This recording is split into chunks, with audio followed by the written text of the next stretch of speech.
Mi nombre es de Breu. Eso es en francés.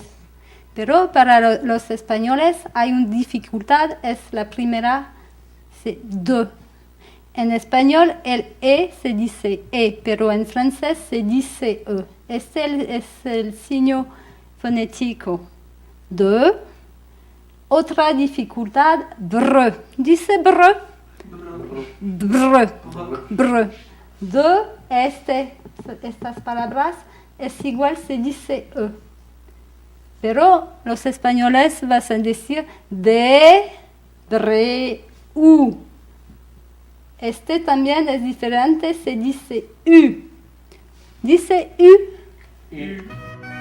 Sumergirse en el desarrollo de los idiomas que habla el mundo, una travesía divertida. Así encontramos que la Alianza Francesa cada año se organiza para conmemorar este 22 y 23 los días de la francofonía. ¿En qué consiste? Esta respuesta nos la contestará la directora de la Alianza Francesa. Francofonía es un evento que se pasa en todo el mundo para celebrar el francés para toda la gente que habla francés, que sean de Francia o de país como en Perú, como en Marruecos, en todo el mundo hay un día especial.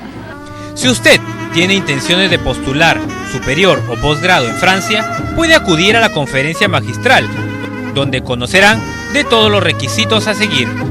El 22 de marzo, que vas para empezar por una conferencia de una chica que viene de Francia, que se llama Amélie Bouelle, que es de Campus France.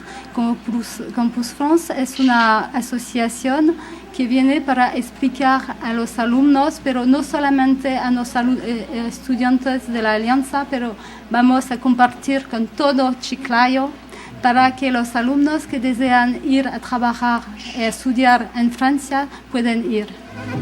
El idioma francés es hablado por más de 200 millones de personas y en el Perú más de 55.000 personas que dominan este idioma. Y son aproximadamente unos 700 docentes que incluyen este aprendizaje.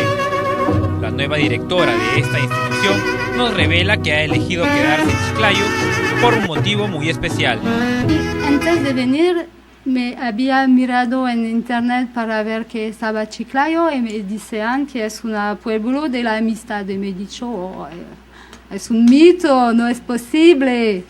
Y de verdad, ahora yo lo pienso realmente, la gente de aquí es muy simpática, muy cariñosa, hay una energía aquí que no he visto en otro lugar.